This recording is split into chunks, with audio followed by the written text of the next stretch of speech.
बहुत स्वागत है आपका आपके पसंदीदा शो प्राइम एट 4 में। नमस्कार। खबरों में कुछ बचेगा नहीं, ये वादा है। उज्जैन में महाकाल मंदिर के पास बुलडोजर चला। बेगम बाग इलाके में प्रशासन का बुलडोजर गरजा। ये 11 अवैध बिल्डिंगें हैं जिनको जमींदोज किया जा रहा है। जिस जमीन को उज्जैन विकास प्राधिकरण खाली करा रहा है वो असल में सरकारी है, जिस पर अतिक्रमण को हटाया जा रहा है। बुलडोजर एक्शन को रोकने के लिए लोग कोर्ट तक गए, कार्रवाई पर स्टे ले लिया, लेकिन अब जैसे स्टे हटा तो यूडीए मौके पर बुलडोजर और पॉकलेन लेकर पहुंची और फिर सरकारी जमीन को अतिक्रमण फ्री करना शुरू किया गया। महाकाल पहुंच मार्ग पर एक बार फिर बेगम बाग क्षेत्र में मोहन सरकार का बुलडोजर चलते हुए दिखाई दे रहा है।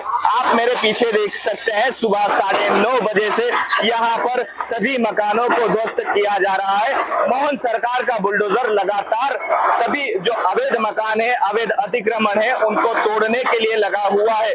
यहाँ पर जो कार्रवाई की जा रही है, यहाँ पर प्राधिकरण की लीज पर लिए गए मकानों को तोड़ा जा रहा है, जिनको रहवासी क्षेत्र के लिए लिया गया था, लेकिन उनका व्यावसायिक उपयोग किया जा रहा था। सुप्रीम कोर्ट की निरस्ती के बाद में यहाँ पर जो स्टे लिए गए थे, उन स्टे के निरस्त होने के बाद में 5 भूखंड पे 11 मकानों को यहाँ पर तोड़ा गया है। इससे पूर्व में 16 मकान यहाँ पर 16 भूखंड यहाँ पर तोड़े गए हैं और टोटल मिला के 24 भूखंड अभी तक तोड़ दिए गए हैं।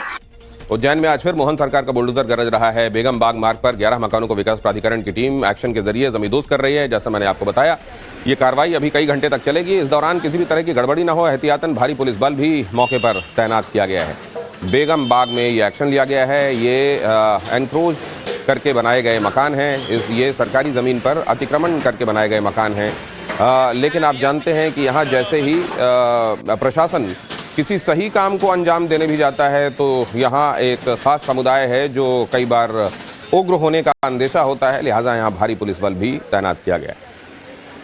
इसलिए यूडीए की कार्रवाई है। यूडीए के द्वारा जो 11 मकानों पर आज तोड़ने की कार्रवाई की जा रही है, इसमें विधिक कार्रवाइयाँ पूरी कंप्लीट होने के उपरांत आज हम लोगों के द्वारा यहाँ पर मशीनें लगाई गई है, जिसमें 4 पोकलेन, 6 जेसीबी, लगभग 80 कर्मचारी नगर निगम के यहाँ पर यूडीए को सपोर्ट कर रहे हैं और ये कार्रवाई लगभग हमारी दोपहर 2 बजे तक चलने की संभावना रहेगी। उसके अनुसार हम लोग यहाँ पर कार्रवाई कर रहे हैं। पूर्व में भी लगभग 16 निर्माणों को हटाया जा चुका है। आज 5 प्लॉट्स पर 11 निर्माण है। एक 11 निर्माण चूँकि लीज निरस्त हो चुकी है तो अतिक्रमण में आते हैं। इन अतिक्रमणों को हटाने की ये जो विधिवत प्रक्रिया होती है वो पालन करते हुए अंतिम आदेश जारी किए हैं। और आज जिला प्रशासन, पुलिस प्रशासन, नगर निगम की उपस्थिति में, सभी की उपस्थिति में इन सभी निर्माणों को हटाया जा रहा है। निर्माण हटाने के पश्चात प्राधिकरण के द्वारा पुनः इन पर अपना कब्जा प्राप्त किया जाएगा। अपराधियों के खिलाफ बुलडोजर एक्शन की शुरुआत यूपी से हुई थी और अब देश भर में अलग अलग राज्यों की सरकारें इसी तरह का एक्शन कर रही हैं। ताजा मामला राजस्थान के झालावाड़ का है, जहां पर ड्रग के तस्करों के घरों पर भजन लाल शर्मा सरकार ने बुलडोजर चलवा दिया।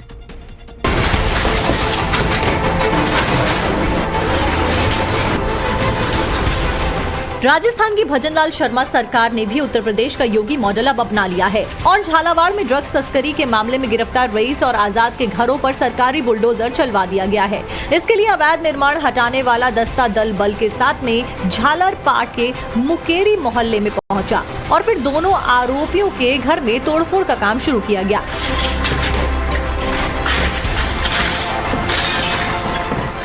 सरकारी अमले ने पहले अवैध रूप से बनाई गई इस इमारत के ऊपरी हिस्से को मजदूर लगाकर तोड़ा ताकि आसपास के घरों को नुकसान ना पहुंचे। इसलिए मजदूरों ने हथौड़े से एक एक करके इमारत की दीवारों को सावधानी से तोड़ा।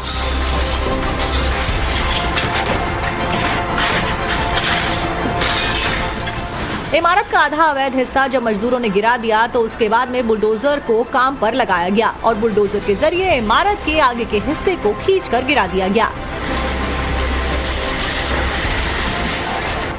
इमारत का अवैध हिस्सा गिराने के बाद में वहां पर मौजूद जेसीबी से पूरे मलबे को इकट्ठा किया गया और फिर ट्रैक्टर लगाकर वहां से तुरंत सारे मलबे को हटा भी दिया गया।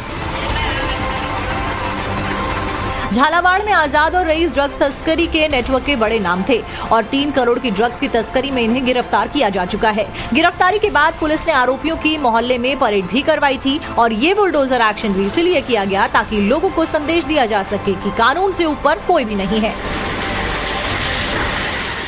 इस वक्त दिल्ली से ये खबर, दिल्ली के जहांगीरपुरी इलाके में एनकाउंटर हुआ। स्पेशल सेल के साथ बदमाशों की भिड़ंत। एनकाउंटर में रोहित गोदारा गैंग का बदमाश पकड़ा गया।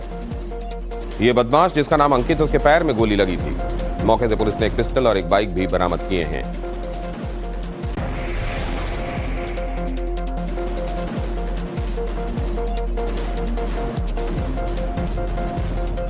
और अगली खबर भी दिल्ली से है। देश भर में आतंकी मॉड्यूल पर जारी है क्रैकडाउन। पाकिस्तान से चल रहे टेरर मॉड्यूल का पर्दाफाश। दिल्ली पुलिस स्पेशल सेल की बड़ी कार्रवाई। एजेंसियों की कई राज्यों में ताबड़तोड़ छापेमारी हुई। दिल्ली, मुंबई, हैदराबाद, मध्य प्रदेश और झारखंड में रेड देखने को मिली। पाकिस्तान से ऑपरेट किया जा रहा था टेरर मॉड्यूल। अब तक 5 संदिग्ध आतंकियों को गिरफ्तार किया गया। दिल्ली से आफ्ताब सूफियान, रांची से दानिश पकड़े गए हैं।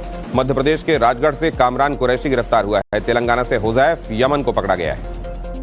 आफ्ताब और सूफियान मुंबई के रहने वाले हैं। मुंबई में इनके ठिकानों पर भी स्पेशल सेल ने रेड डाली है। दोनों से हथियार और आईडी बनाने का सामान मिला है।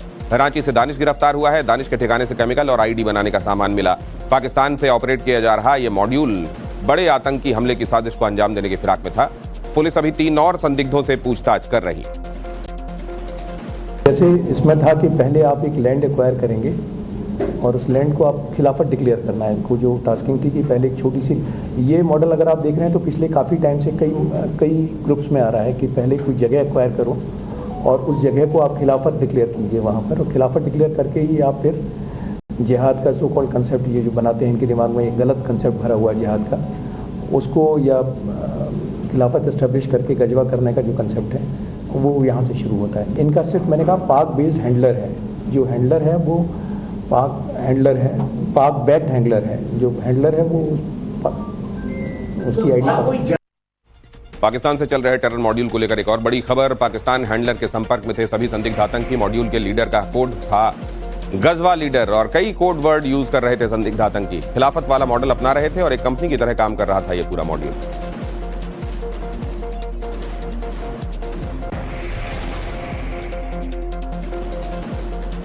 यह आतंकी मॉड्यूल कैसे काम कर रहा था, क्या इसकी फंक्शनिंग थी, मॉडस ऑपरेंडी क्या थी, वो भी जरा समझिए।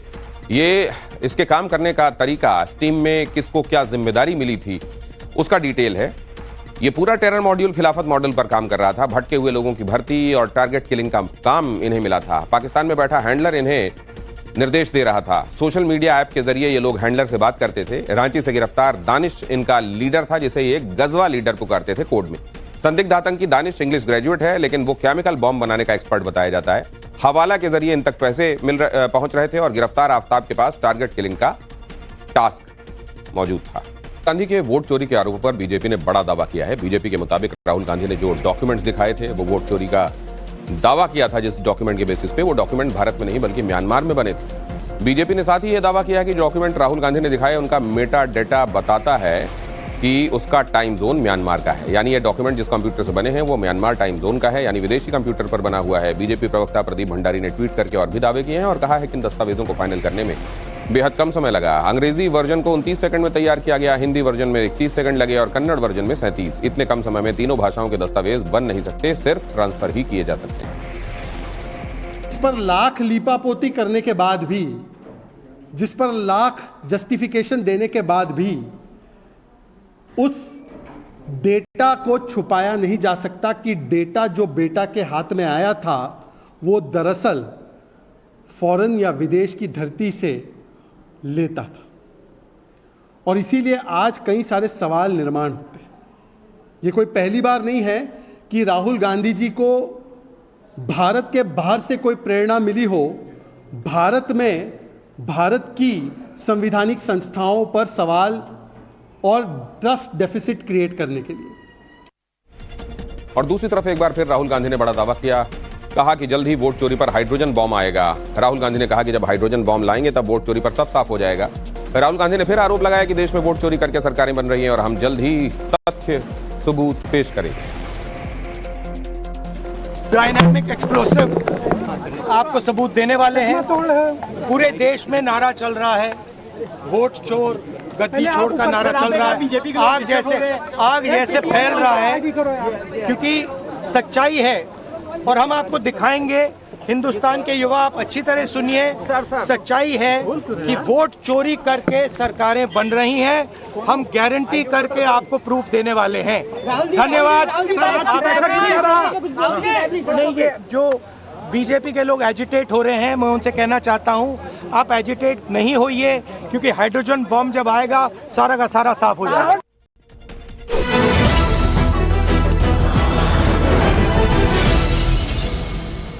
और ये अगली खबर बिहार से है। बिहार में स्पेशल विजिलेंस यूनिट की बड़ी छापेमारी हुई। शिक्षा विभाग के उपनिदेशक के कई ठिकानों पर रेड हुई।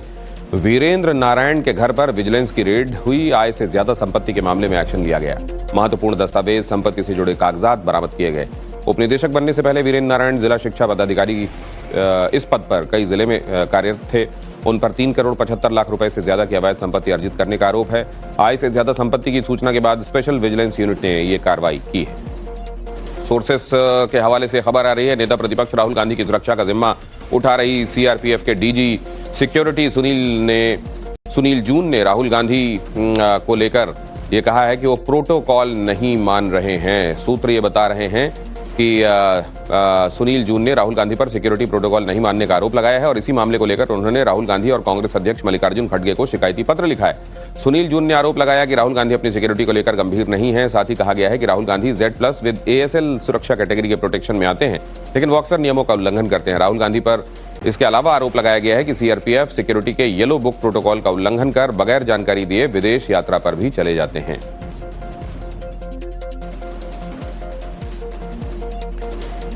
राहुल गांधी की सुरक्षा पर बाकी वीआईपी नेताओं की तरह लाखों खर्च होते हैं और ये आम जनता के ही टैक्स के होते हैं। आपको बताते हैं कि राहुल गांधी को किस स्तर की सुरक्षा मिली हुई है, इसमें खास क्या क्या है।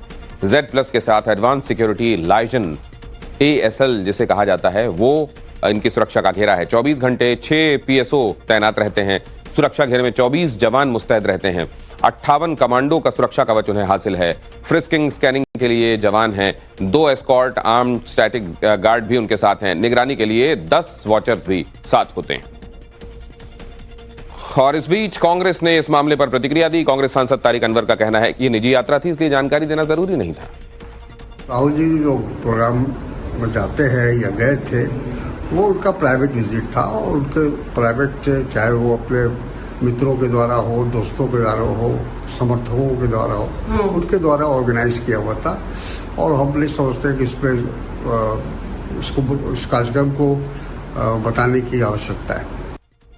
राहुल गांधी के बाद अब कांग्रेस अध्यक्ष मल्लिकार्जुन खड़गे ने ऐसे लोगों को पार्टी से बाहर का रास्ता दिखाने के लिए कहा है जो पार्टी के लिए काम नहीं कर रहे। गुजरात के दौरे पर गए कांग्रेस अध्यक्ष ने कांग्रेस के प्रशिक्षण शिविर के दौरान खुले मंच से कहा कि कांग्रेस में 1-2 नहीं बल्कि कई सड़े आम हैं जो कांग्रेस की पूरी टोकरी को खराब कर रहे हैं।